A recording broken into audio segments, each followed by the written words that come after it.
In a world fraught with uncertainty, divisiveness, and seemingly insurmountable problems, we often find ourselves yearning for guidance, for a beacon of hope to illuminate our path forward.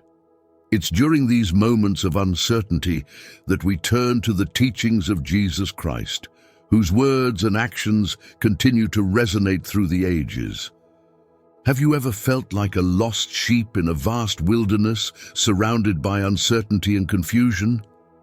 Imagine yourself as that sheep, wandering aimlessly, searching for guidance and protection in a world filled with dangers and challenges. In moments like these, we often wonder, where can we find a shepherd to lead us through the wilderness and guide us to safety and peace? Picture a wise and gentle shepherd tending to his flock of sheep in the rolling hills. Among them is a lost lamb, separated from the rest, its bleats lost in the wind. Yet the shepherd does not abandon the lamb to its fate. With tender care and unwavering love, he searches until he finds the lost one, lifting it gently onto his shoulders and carrying it back to the safety of the fold. This shepherd, my friends, is none other than Jesus Christ, the Good Shepherd, whose love knows no bounds.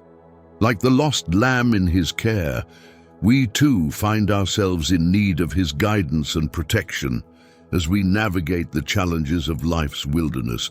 What would Jesus do? In exploring this question, let us delve into the three integral aspects of body, mind, and spirit, embodying compassion, pursuing justice, and embracing forgiveness. First, compassion in action. Let's take a moment to reflect on a powerful verse from the book of Matthew, chapter 9, verse 36. It tells us that when Jesus saw the crowds, he didn't just see a mass of people. He saw individuals, each with their own struggles and pain, and his heart was moved with compassion because he saw them as harassed and helpless, like sheep without a shepherd. Now, let's bring this timeless wisdom into our world today. Imagine a community where poverty is a harsh reality for many families. Children go to bed hungry, parents struggle to make ends meet, and hope can feel like a distant dream. But in the midst of this hardship, there are those who embody the compassion of Christ. They see the need and they take action. They volunteer at food banks, donate their resources, and work tirelessly to uplift their neighbors out of poverty. Inspired by Jesus' compassion, they become beacons of hope in the darkest of times. Consider also the plight of refugees forced to flee their homes due to violence, persecution, or natural disasters. They arrive in foreign lands, often with nothing but the clothes on their backs and the weight of trauma on their hearts. Yet there are those who emulate the love of Jesus by welcoming these strangers with open arms. They provide shelter, support, and a sense of belonging, reminding us that compassion knows no borders. And what about healthcare disparities? In many parts of the world, access to medical care is a luxury reserved for the privileged few.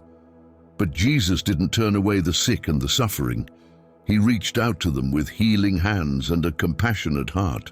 Today, we see healthcare professionals following in his footsteps, providing care to those who need it most, regardless of their ability to pay. So, my friends, let us be inspired by Jesus' compassion to take action in our own communities. Let us see the needs around us not as burdens, but as opportunities to show love and kindness. Whether it's feeding the hungry, welcoming the stranger, or caring for the sick, let us be instruments of compassion in a world that so desperately needs it. Together, we can make a difference. Together, we can bring hope to the hopeless and light to the darkest places. For where there is compassion, there is the presence of Christ himself, guiding us on the path of love and service. The second cornerstone of what would Jesus do emerges as we delve into the vital realm of justice and equity. In the book of Micah, chapter 6, verse 8, we find a profound call to action. He has shown you, O mortal, what is good, and what does the Lord require of you? to act justly, to love mercy, and to walk humbly with your God. These words echo through the ages, reminding us of our responsibility to uphold justice and equity in our world. Let's take a moment to consider the issue of racial inequality. In many societies, people are judged not by the content of their character, but by the color of their skin. Discrimination and prejudice run rampant, denying individuals their inherent dignity and worth. But Jesus taught us to love our neighbors as ourselves, regardless of their race or ethnicity. He broke down barriers and embraced all people as children of God. In following his example, we are called to confront racism wherever it rears its ugly head, to advocate for equality, and to work towards a world where every person is valued and respected. Human rights abuses are another stark reality in our world today. From oppressive regimes to systemic injustice, millions of people suffer at the hands of those in power. But Jesus stood up for the oppressed and spoke out against injustice. He championed the cause of the marginalized and challenged the status quo. As his followers, we are called to do the same, to be voices for the voiceless, to defend the rights of the oppressed, and to work towards a world where everyone can live with dignity and freedom. And let's not forget about environmental degradation, a crisis that threatens the very foundation of our planet. Our ecosystems are in peril, our air and water are polluted, and our climate is in upheaval. But Jesus taught us to be stewards of God's creation, to care for the earth and all its inhabitants. We are called to stand against greed and exploitation, to advocate for sustainability and conservation, and to work towards a world where future generations can thrive in harmony with nature. So, my friends, let us heed the call of Micah 6:8 and strive to act justly, love mercy, and walk humbly with our God. Let us be champions of justice and equity in a world that so desperately needs it. For when we stand up for what is right, when we fight for the rights of others, we honor the teachings of Jesus and bring about a more just and equitable world for all. Now let us delve into the third dimension of answering the question, what would Jesus do, as we unravel the profound essence of forgiveness and reconciliation. In the Gospel of Matthew chapter 18, verses 21-22, we encounter a profound exchange between Jesus and his disciple Peter. Peter asks, "Lord, how many times shall I forgive my brother or sister who sins against me? Up to 7 times. And Jesus responds, "I tell you, not 7 times, but 77 times. These words challenge us to embrace the transformative power of forgiveness and reconciliation in our lives and in our world. Consider for a moment a personal conflict, perhaps one that weighs heavy on your heart. It could be a rift with a friend or family member, a betrayal that has left you feeling wounded and resentful. In the face of such pain, Jesus invites us to let go of bitterness and anger and to extend forgiveness even when it feels impossible. By releasing the burden of resentment, we open the door to reconciliation and healing, allowing relationships to be restored and wounds to be healed. Now let's zoom out to a societal conflict, one that divides communities and fuels animosity between neighbors. Whether it's political polarization, racial tension, or social injustice, the wounds run deep, and the path to reconciliation seems daunting. Yet Jesus' teachings remind us that true reconciliation requires humility, empathy, and a willingness to seek understanding. It means acknowledging past wrongs, listening to the voices of the marginalized, and working together towards a future built on justice and mutual respect. Finally, let's turn our gaze to the international stage, where conflicts between nations threaten peace and stability on a global scale. From long-standing rivalries to recent acts of aggression, the cycle of violence seems endless. But Jesus' message of forgiveness offers a glimmer of hope in the darkness of war and strife. It challenges us to break free from the cycle of retaliation and revenge and to pursue paths of diplomacy, dialogue, and reconciliation. For it is only through forgiveness that we can break down the barriers that divide us and build bridges of peace that span continents.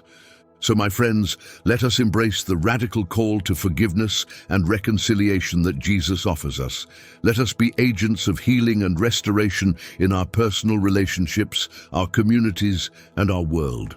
For when we choose forgiveness over resentment and reconciliation over division, we not only honor the teachings of Jesus, but we also pave the way for a future filled with hope, peace, and unity.